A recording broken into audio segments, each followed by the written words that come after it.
여러분, 그 박물관에 가서 엄청나게 거대한 티라노사우루스 골격을 볼 때 있잖아요. 보통 우리는 그냥 멈춰버린 정적인 역사를 떠올립니다. 그래, 웅장하지만 이미 끝난 과거지? 이렇게요. 네, 뭐 다들 그렇게 생각하죠. 화석이니까요. 근데요, 만약 그 거대한 공룡뼈가 갑자기 막 핵융합 원자로를 가동하고 제트팩을 맨 다음에 엄청난 굉음을 내면서 우주로 날아간다면 어떨까요? 와, 상상만 해도 진짜 압도적이네요. 그동안 우리가 알던 고생물학에 대한 상식이 완전히 산산조각 나는 순간이겠죠? 맞아요. 오늘 우리가 깊게 파헤쳐볼 웹개발 생태계가 딱 그런 느낌입니다.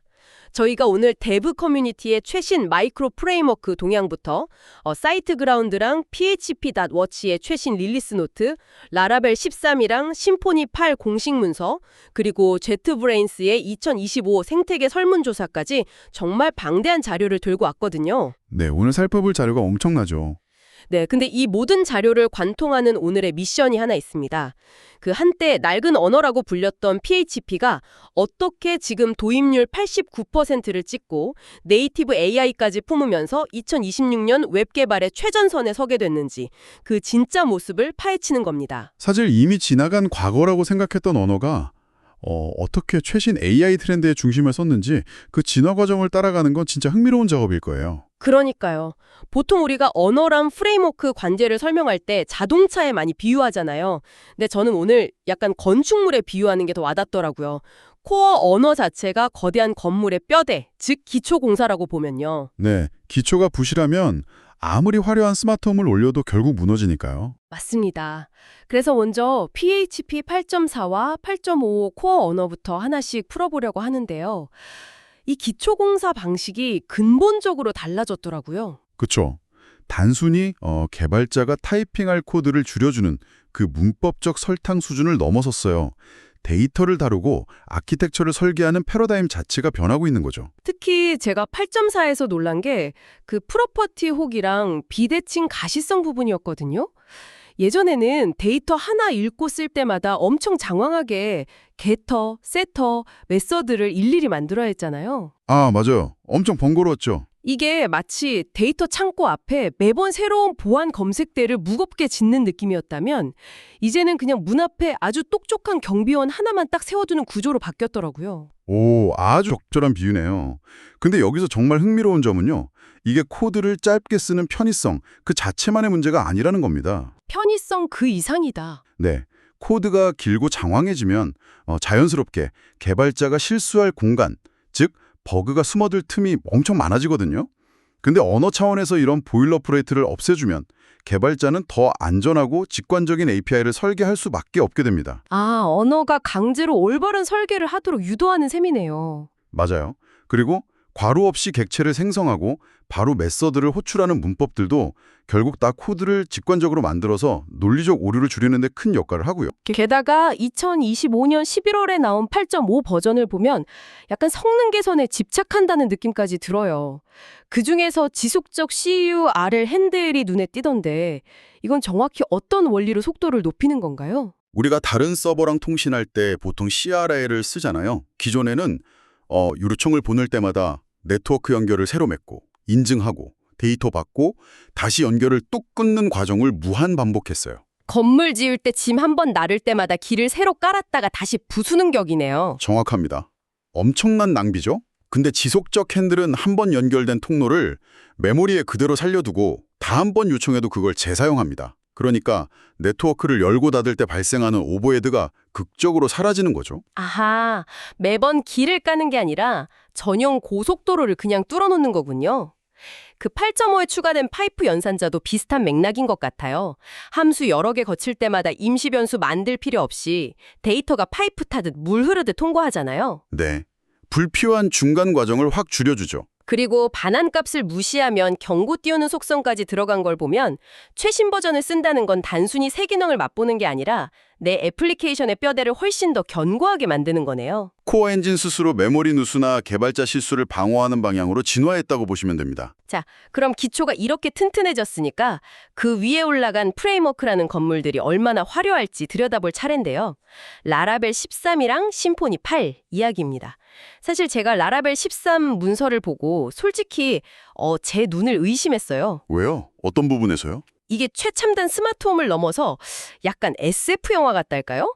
그 퍼스트 파티 라라벨 AI SDK가 아예 기본으로 탑재되어 있더라고요. 아, 그게 진짜 단순한 챗봇 연동 수준이 아니죠. 잠깐만요. 진짜 텍스트 생성은 기본이고 오디오 합성, 이미지 생성에 에이전트 도구까지 호출한다고요. 게다가 포스트그레 SQL에 PG 벡터를 붙여서 시멘트 검색까지? 솔직히 말해서 웹 프레임워크의 본질은 클라이언트 요청을 받아서 DB 조회하고 돌려주는 거잖아요. 프레임워크가 음성, 이미지까지 네이티브로 생성하는 건 본질을 너무 벗어난 거 아닌가요? 그렇게 보일 수 있죠. 표면적으로만 보면 프레임워크가 너무 무거워지고 많은 걸 품으려는 것처럼 보일 수 있습니다. 하지만 이 현상을 2026 웹생태계라는 더 큰 그림과 연결해 본다면 완전히 이야기가 다릅니다. 더 큰 그림이요? 네. 라라벨은 지금 프레임워크의 정의 자체를 다시 쓰고 있는 거예요.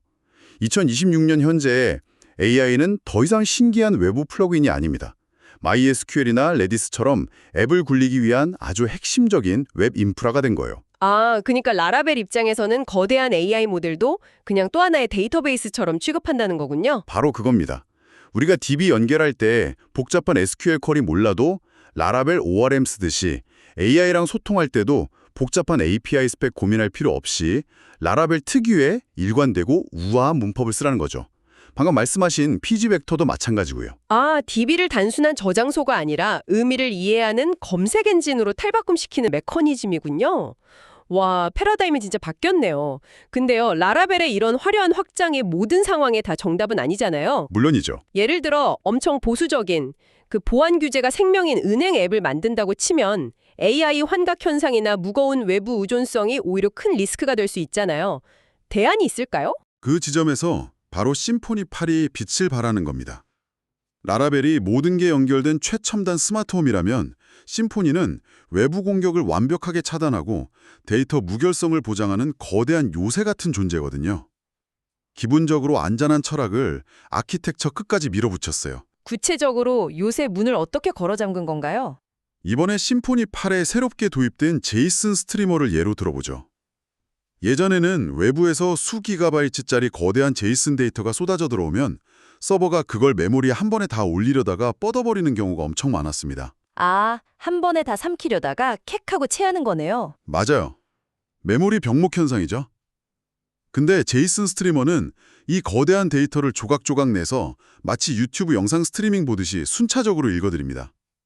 메모리가 폭발할 위험을 원천 차단하는 거죠. 오, 덩어리가 아무리 커도 잘게 쪼개서 소화하니까 안전하군요. 거기에 오브젝트 매퍼까지 결합하면 그 정돈되지 않은 날것의 외부 데이터를 시스템 내부에 미리 엄격하게 정의해둔 아주 안전한 객체로만 변환해서 받아들일 수 있습니다. 보안 강화의 끝판왕이죠. 라라벨이 트렌드를 선도하면서 AI라는 무기를 막 늘려갈 때 심포니는 성능과 보안이라는 전통적 가치를 극대화하고 있군요. 각자의 생존 전략이 너무 뚜렷해서 재밌네요. 그렇죠. 프로젝트 성격에 따라 완벽한 선택지가 생긴 셈이죠. 근데 사실 모든 프로젝트에 저런 거대한 스마트홈이나 철통 같은 요새가 필요한 건 아니거든요. 때로는 최소한의 짐만 챙겨서 아주 가볍게 머물 수 있는 타이니 하우스가 필요할 때가 있죠. 바로 마이크로 서비스나 IoT 백엔드 같은 분야가 그렇습니다. 기능의 양보다는 극도로 가볍고 빠른 응답 속도가 생명인 곳이잖아요. CP가 엄청나게 극부상하고 있더라고요. 네, 그 속도와 단순성이 정말 압도적이죠. 가장 눈에 띄는 게 외부 의존성이 아예 없는 제로 의존성 설계인데요. 평면 벤치마크 보니까 초당 무려 19만 번의 요청을 처리하더라고요. 전통적인 강자인 슬림보다 50%나 빠른데 이거 그냥 코드가 짧아서 빠른 건가요? 아니요. 코드가 가벼운 것도 맞지만 그 의존성이 전혀 없다는 설계 자체가 핵심입니다. 보통 프레임워크 깔면 외부 패키지 수십 개가 줄줄이 엮여서 설치되잖아요. 그러다 보면 패키지끼리 충돌해서 서버 멈추는 의존성 지옥에 빠지기 쉬워요. 아, 하나 업데이트했더니 다른 게 깨지는 그 악몽 같은 상황? 네. 근데 플라이트는 라우팅이나 미들웨어 같은 핵심 기능을 그냥 순수하게 다 내장하고 있어요. 그래서 앱이 부팅될 때 외부 라이브러리들을 일일이 찾아서 메모리에 로드할 필요가 전혀 없는 거죠. 군더더기가 없으니까 가동 속도가 미친 듯이 빠른 거군요. 근데 트래픽 몰리는 환경에서 부팅 속도 몇 밀리초 차이가 그렇게 결정적인가요? 클라우드 환경에서는 그게 다 돈이거든요. 트래픽 폭주에서 오토 스케일링으로 서버 수십 대 늘려야 할 때 프레임워크가 1밀리초 만에 켜지는 거랑 10밀리초 만에 켜지는 건 완전히 다른 차원의 비용 절감과 안정성을 가져옵니다. 그렇군요. 자료 보니까 이것 말고도 올인원 방식의 팻프리도 있고 ISC 확장 모듈 써서 압도적 속도 내는 팔콘 마이크로도 있던데요. 이건 마치 다양한 기능이 든 맥가이버 칼을 쓸 건지 아니면 군더더기 없이 날카로운 수술용 메스를 쓸 건지의 차이네요. 맞습니다. 고트래픽 API 환경에서 마이크로 프레임워크가 왜 필수적인지 잘 보여주는 생태계 분화 현상이죠. 자, 언어 뼈대부터 프레임워크까지 도구들은 다 살펴봤고요. 이제 이 도구들로 실제로 일하는 개발자들의 현주소를 제트브레인스 2023 설문조사로 좀 들여다볼게요. 도구 점유율에서 PHP 스톰이 68%로 압도적 1위인데 라라벨 지원 무료화 덕이 큰 것 같고요. 그리고 테스팅 프레임워크로 패스트가 17%까지 성장했더라고요. 패스트 성장세가 무섭죠. 근데 제가 제일 놀란 건 따로 있습니다. 차세대 런타임으로 주목받는 프랑큰 PHP예요. 아, 런타임의 혁신이죠. 워커 모드 말씀하시는 거죠? 맞아요. 기존에는 접속자 들어올 때마다 앱을 처음부터 메모리에 새로 올리고 끝나면 싹 지우고 이거 엄청 낭비잖아요. 근데 프랑큰 PHP는 앱을 한 번만 메모리에 딱 올려놓고 대기하다가 요청만 쏙쏙 처리하더라고요. 인프라가 알아서 부팅 과정을 생략해 주니까 성능이 확 뛰는 건데 이거 진짜 혁신적이었어요. 개발자가 인프라 세팅에 쏟는 시간을 완전히 줄여준 거죠. 근데요, 이 훌륭한 도구들 사이에서 아주 역설적인 지표가 하나 발견됩니다. 개발자의 95%가 AI를 경험했고 80%가 매일 쓴다고 해요. 여기까지는 그럴 수 있죠. 근데 그래서 무슨 의미일까요? AI로 그렇게 코드를 쏟아내면서 정작 32%의 개발자는 테스트 코드를 아예 안 짠답니다. 이거 결국 망가진 앱을 훨씬 더 빨리 만들어내는 기계가 된 거 아닌가요? 그거 아주 중요한 질문을 던지는 대목입니다. AI가 짜준 코드는 겉보기엔 그럴싸한데 치명적인 논리적 오류, 즉 환각 현상을 품고 있을 때가 많거든요. 사람이 타이핑할 땐 한 줄씩 고민하니까 오히려 버글 찾기 쉬운데 말이죠. 맞아요.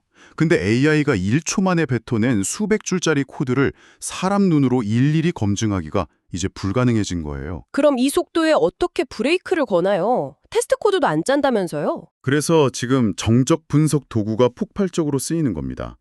이번 조사에서도 PHP 스탠을 36%나 사용한다고 나오잖아요. 그리고 코다나 같은 도구도 있고요. 아, 테스트 코드 대신 정적 분석을 돌리는 거군요. 코드를 직접 실행하지 않아도 그 논리적 흐름과 규칙을 스캔해서 모순이나 에러를 사전에 다 잡아내는 거예요. AI 시대일수록 개발자의 비판적 사고도 중요하지만 이렇게 기계가 짠 코드를 기계가 검증하는 자동화된 품질 관리의 중요성이 역설적으로 더 커진 겁니다. 야, 코드는 AI가 짜고 검증은 분석 도구가 하고 어떻게 보면 기계와 기계가 맞물리는 차가운 공장 같기도 한데요. 근데 이 거대한 생태계를 지탱하는 곳에 아주 끈끈한 인간적인 요소가 있더라고요. 바로 PHP 파운데이션 이야기입니다. 맞아요. 그 독특한 구조가 생태계를 지켜주고 있죠. 제가 진짜 인상 깊었던 게 시장에서는 제트브레인스, 오토매틱, 라라벨, 심포니가 점유율 차지하려고 치열하게 싸우잖아요. 근데 파운데이션 안에서는 다 같이 손잡고 코어 언어를 후원하더라고요. 2024년에만 1976개 커밋을 달성했던데 비즈니스 경쟁자들이 기반 기술 닦는 데 힘을 합친다는 게 너무 멋진 것 같아요. 그게 바로 오픈소스의 진정한 자정작용이죠. 본질을 보여주는 거죠. 사실 기술과 도구가 아무리 발전해도 결국 이 생태계를 이끄는 건 사람이거든요. 그래서 그런지 2026년에도 개발자 컨퍼런스가 여전히 전 세계에서 활발하게 열리고 있어요. 라라콘이나 심포니콘 같은 행사에 굳이 원격 참여 놔두고 비행기 타고 대면으로 가잖아요. AI가 코딩 다 해주는 시대에 굳이 사람 만나는 게 왜 그렇게 중요한 걸까요? 정보의 과부하 때문입니다. 매일 새로운 도구가 쏟아지고 AI가 코드를 대신 짜주니까 개발자들은 내가 맞게 가고 있는지 더 불안해져요. 컨퍼런스에서 사람과 사람이 만나 대화하고 커뮤니티의 소속감을 느끼는 것, 그 인간적인 연결이야말로 그 수많은 정보를 필터링하고 진짜 지식으로 바꾸는 가장 큰 원동력입니다. 아, AI 시대에 대면 네트워킹이 오히려 더 절실한 영감이 되는 거군요.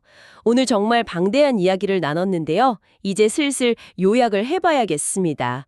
오늘 회의 준비하시면서 듣는 분들이나 트렌드 궁금해서 오신 여러분, 처음에 말씀드린 박물관 공룡뼈 비유 기억하시죠?